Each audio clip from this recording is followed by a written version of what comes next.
I'm watching, and it looks like we are live. Excellent. So, Hi, everybody. hello. I'm just going to tell people to refresh if they can't see us yet. Yeah, and I think the live page says that we're starting in 60 seconds, but it looks like it's up now. So, excellent. So, yeah, we really want to have everybody come on in and get comfortable. Hopefully, you have some tea or something. That is a big mug, Susan. Oh, I know. Serious business. I don't drink a lot of water. I just drink a lot of herbal tea, right? So it's my I'm of the water same mind. my water bottle. So let's take a look at the chat. We would like to see, basically we want to make sure our tech is working. So please come on in and say hi in the chat. I'm going to just chat here. Hi, everyone. And yeah, pop on in and tell us where you're from. And I'm in Winnipeg, Manitoba. It feels like -40 outside. Andrea, you're out in Calgary. How's the weather out there? It's not too bad right now. I just ran my garbage out before the webinar, and I was pleasantly surprised, actually. It probably is only -5. Oh, so yeah. much better than a -40. Yeah. And the lake behind my house, someone has shoveled a happy face into the snow. So there's a giant happy face out on our lake, which is kind of funny. Oh, that's neat. Yeah, so people are getting outside now that it's not so cold here. Yeah. Well, I just want to welcome Chris. Hello. And it looks like Madeline, she's out in Waterloo, Ontario. How's the weather there, Madeline? Out west, where central Manitoba is kind of cold. And we've got Liz from Connecticut. Excellent. That's definitely far from where we are. So it looks like our tech is working. Hopefully you can hear us. Sometimes the webinar might go a little bit fuzzy, and don't worry about it. We do have a replay up there. A lot of the times that's just your internet connection if you're listening wirelessly. Sometimes you might have to just refresh the page and it will clear up, or you might have to catch it on the replay. Oh, we've got Ashley from Kenora, Saskatchewan. So we have a Kenora, Ontario. And we've got Ladlin from Thunder Bay and Sydney from San Fran. Oh, that's nice. I love San Francisco. Pascal from Manitoba and Liz from Halifax. Well, welcome everybody. I'm glad that the chat is working. We want to welcome you here tonight and thank you for coming out. Our presentation tonight is very casual, and we want you to feel free to ask questions throughout our talk tonight. And so we'll get started shortly. I just wanted to quickly let you know where some of the content is coming from. I'm going to talk a little bit more about in the presentation, but we have a program called Craving Change, and tonight we're going over just one small section in the Craving Change workbook, which is called Environmental Influences and Eating Under the Influence. And basically, I've taken a chunk of this workshop and put it together in a free webinar for you guys because it's really interesting. It's very interesting how our environment and our lifestyle influences our eating habits, from even just our visual cues to subliminal cues. So I'm really excited to go over this information with you. If you have questions, we're going to have a Q&A at the end, and Andrea and I are here to answer any questions that you have, and we'd love to hear from you. So I guess without any other things, Andrea, is there anything that we need to mention? No, I'm really excited. It's so exciting to see people from all over North America here. Yeah. So welcome. And we're really excited to talk about all these environmental influences that impact your nutrition decisions. I know my husband said when he saw the webinar topic, he's like, oh my gosh, I have lots of negative environmental influences on my eating behavior because I travel all the time. And I was like, well, too bad you can't be here. He's on the road. But it's funny because it's just so common. So think it's going to be really relatable for people. When I took this workshop and I learned a lot about it, a lot of stuff I just wasn't even aware of. And I'm a dietitian. I should know this, but it's interesting when it's actually laid out right in front of you. So, was there anybody here that's here tonight that was on our call, I think with Carol a couple weeks ago? I think I recognize a few names, but tonight's totally different content, but it is going to be part of the content from the course that she's hosting in a couple days, or I guess on the 8th. So very, very quickly. So if you're new to our webinars, we're Susan and Andrea from Nutrition Academy.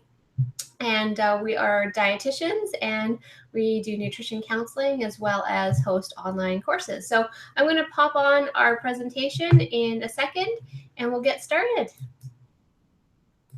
Just got to get it here. All right.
Excellent. I think that we're back. That was so great. I know. Awesome. So yeah, I think we're ready to start the Q&A now. So we would love to hear from you, and let us know if you have any questions about your eating environment, and if there's anything that you've noticed. If you thought that today was helpful for you and that maybe you learned something new, we would like to hear about that. Andrea, did you learn anything that you hadn't noticed about your eating environment, and I guess how that plays a role in your food decisions? Yeah, you know what? Even as a dietitian and even as someone who really works on their mindful eating, I am really bad for eating while I'm doing something else. And Oh, I preach it all the time. Don't do it, don't do it, don't do it. And yet sometimes I end up doing it. yeah. And so when you had said, like, how is our body going to realize what we're eating if we're not paying attention to what we're actually putting in our body? It's just kind of like, yeah, gosh, Andrea, get it together, you know? Yeah. I mean, even dietitians do it, and we try our best not to, but that really resonates with me quite a lot. Yeah, absolutely. And it's just keeping that, even just keeping your home environment positive and healthy, because the minute you step out of your house, there's at least 10 reasons that we gave you today that when you step out of the house, your eating environment is going to be trying to manipulate your life to eat food and to most likely not be making that healthy decision. And I mean, my background before I became a dietitian was in sales and marketing. So, like, all of this stuff fascinates me, especially as a dietitian. If I wasn't doing what I was doing, I'd probably be in an industry and work for Kellogg's, because, like, I just think that stuff, it's very interesting, but it's actually so deceptive. And I probably wouldn't stick at it for very long, because just even where they market things on the shelf, like the really healthy stuff is super far high above, so you don't see it. And the stuff that's unhealthy and maybe cheaper, they put right in the middle level so that you can get it. So, or even kid height. So like I think of yes. the cereal aisle, walking down the cereal aisle with a kid is like, oh my gosh, they're gonna grab that cereal that has that fun character on the front of it. And Yeah. so there's just so much of that too. Yeah, so we're open to questions. We're here to chat with you guys and ask us any of your questions about maybe your relationship with food, about our course that we're starting next Wednesday. We're happy to be here and chat with you, because I think that to have that access, to be able to ask those questions, it's quite unique, because in a group this size, sometimes it's hard to get a hold of or reach everybody, but we're definitely able to answer whatever questions you might have.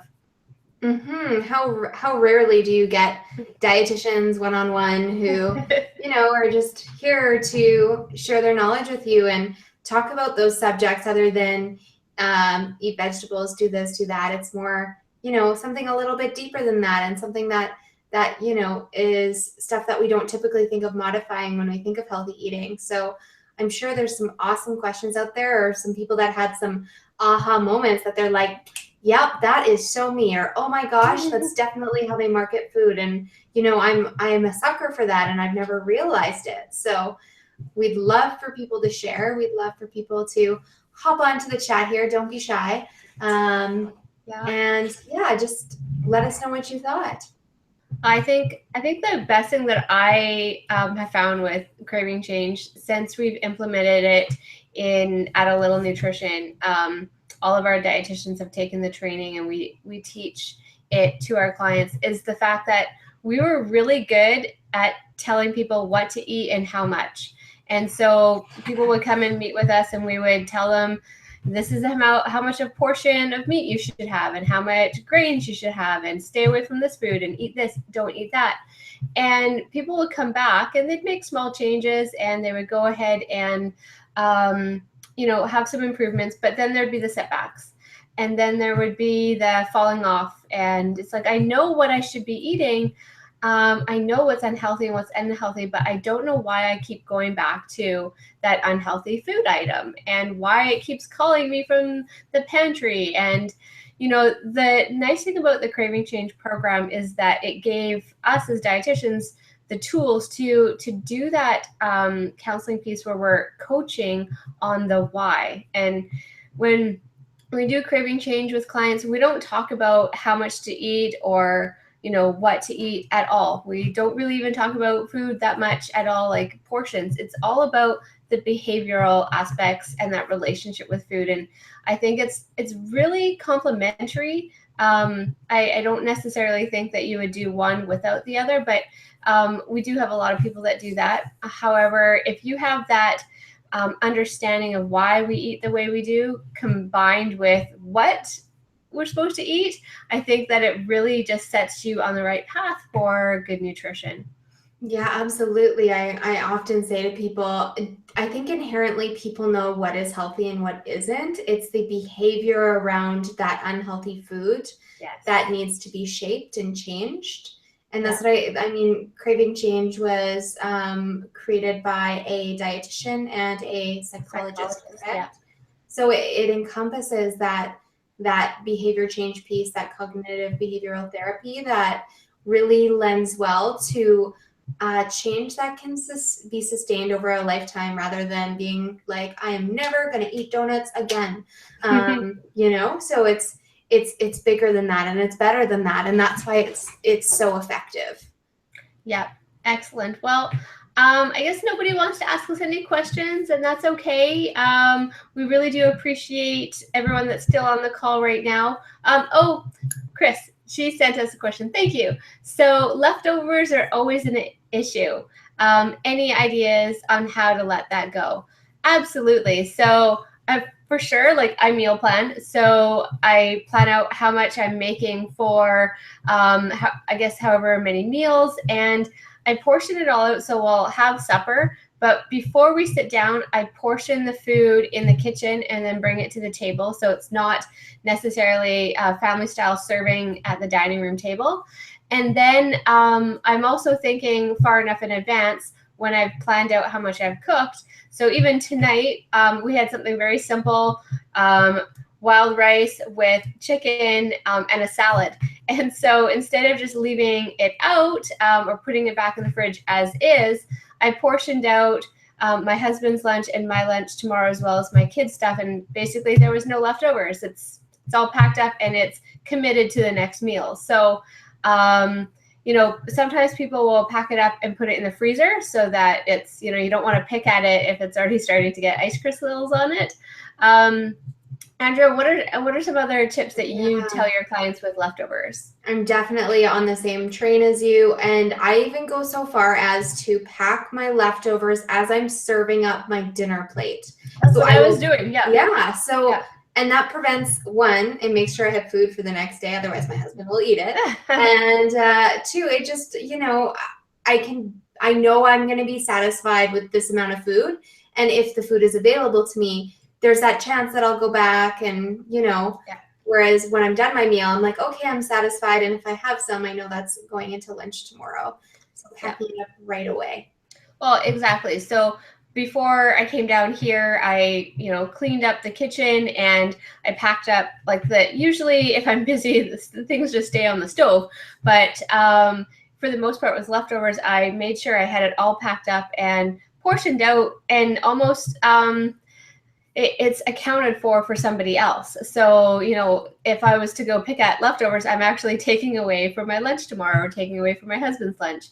Yeah. So, definitely pack it up, get it out of sight, out of mind, and account for it. Think forward with your meals and think, where can I repurpose this and have it portioned out, ready to go for another meal. Right. Really quickly, even sometimes you end up with half a chicken breast left or something. Yeah. That repurpose piece is key. Because maybe half a chicken breast won't feed an entire meal for somebody, but I can use that chicken breast in a wrap, in a quesadilla. There's lots of things I can do with it. Yeah. So I see Chris said thank you. I'm glad that helped. So Jackie, she says, my struggle is rewarding myself after a tough day or situation. Unfortunately, we've had many tough days in the last month. Any tips or ideas? So that's exactly what the program goes into. And there's what's called the Change Buffet. That's, I think, about week 3. That week 2 is where it starts. And there's 14 different strategies that, see if this will load up there. It might be backwards, but nope. Okay, perfect. So there's the Change Buffet, and there is 14 different strategies that we're going to go through.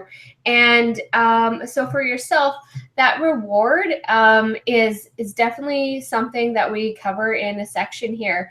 And one of the things that, let's see if I can find it here, is all the different ways to reward yourself that are non-food related. So this is called ways to nurture yourself.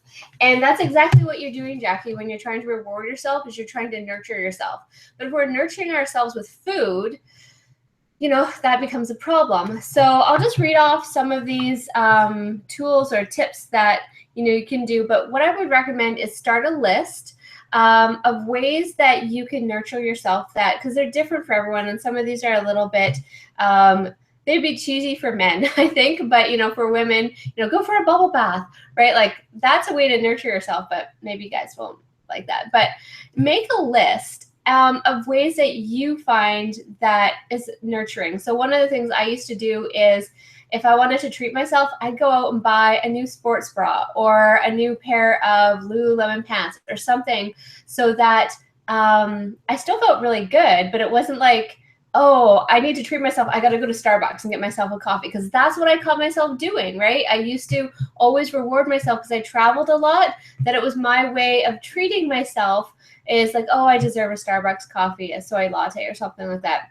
Now it's like, no, well, maybe I should get myself at that time a new CD or something at the place where you buy CDs at the airport. So yeah, ways to nurture yourself. So I'm glad, Jackie, that you see it. It's definitely self-care, and we go into self-care definitely in a few of these areas, because if we're not putting ourselves a little bit first, and if we're not giving ourselves those self-care issues and we're turning to food, it becomes a big issue to manage your weight and your health. So some of these ones are, let me read out a few. So nurture yourself by download some new music, buy yourself some flowers. So I did that last week. My husband, I was kind of down because I was having a little nutrition get together at my house, and he had a conflict with his hunting buddies. Yes, it was a conflict where he had a hunting trip and I had a work party that I wanted to be at. And we couldn't come up with an agreement. And so I said, yes, go, it's fine. Of course it wasn't fine. I wanted him to be there. So I had that emotional, like, maybe I should have a couple more glasses of wine, kind of pissed off, want to go towards food. But instead, I thought, what, I just feel I need a pick-me-up. So when I was getting everything ready for the party, I went and I got some beautiful flowers and some extra things to furnish the table to make it look really nice. And that did it for me. It might not do it for everybody, but finding different ways to nurture yourself when you might be angry or upset or tired. Each different time is really important, versus going to food or going to liquid calories to fix that solution. So really, really good question, Jackie, and I hope that that's helped you, because I think just knowing that what you're doing is it's nurture. You need nurture, but don't go towards food, go somewhere else. Right. I always ask my clients, okay, but what are you really hungry for? Yeah. Like, truly, what is your soul craving? What do you need, right? So that self-care, that nurturing, when you were angry and, a little bit down, what was your heart telling you? You wanted that pick-me-up, that feel-good, that, and the flowers did it for you. Yeah, and that happens like when you're down, but it happens when you're angry, when you're stressed, when you've had a bad day, or when something bad's happened, you're looking for that pick-me-up. And as I mentioned, food is very readily available. It's quick, it's fast, and it's legal.